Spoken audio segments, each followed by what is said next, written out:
आज शताधिक महिला गुणुपुर पौर परिषदर 16 नंबर वार्ड कराबांक कॉलोनीर शताधिक महिला मुंडरे हांडी धरी एवं खाली बाल्टी धरी एक विराट शोभा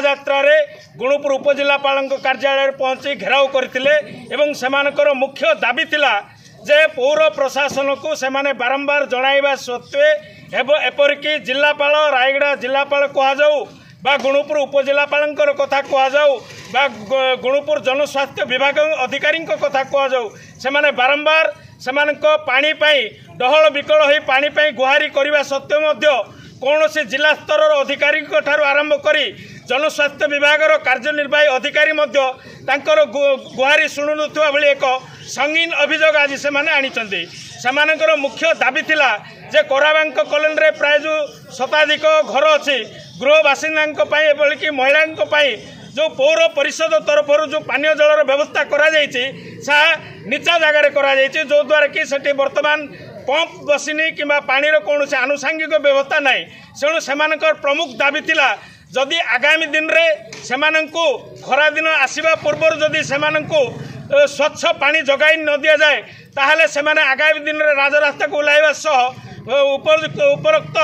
कार्यालय को घेराव कर खोला चेतावनी राज्य सरकार कथा कहुँ जिला प्रशासन को जना जाए एटी गोटे आपको अन्य गोटे सूचनायोग्य कथा कहूँ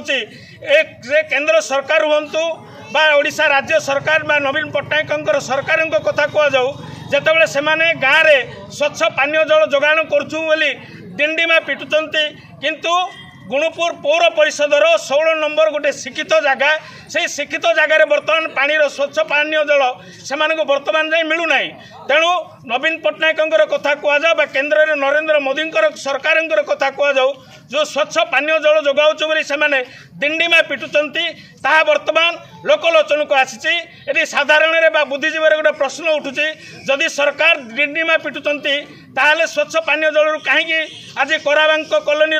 कहुँ गुणुपुर पौर परिषदर 16 नंबर वार्डर बस्ती बासिंदा कहीं अवहेलित उपेक्षित अच्छा तेणु राज्य सरकार कथा कहुँ केंद्र सरकार कथा कहुँ रायगड़ा जिलापाल कथा कहुँ गुणुपुर उपजिलापाल कथा कहुँ गुणुपुर पौर परिषदर पौर निर्वाही अधिकारी कथा कहुँ जदि से आगामी दिन में स्वच्छ पानीय जलर व्यवस्था न करती ताहले से राजा रास्ता को ओह्लाइबे बोली खोला चेतावनी देइछन्ते। गुणुपुर उपजिलापाल कार्यालय परिसर camera person B Ravi Kumar Pramod Kumar Sahu J4 news.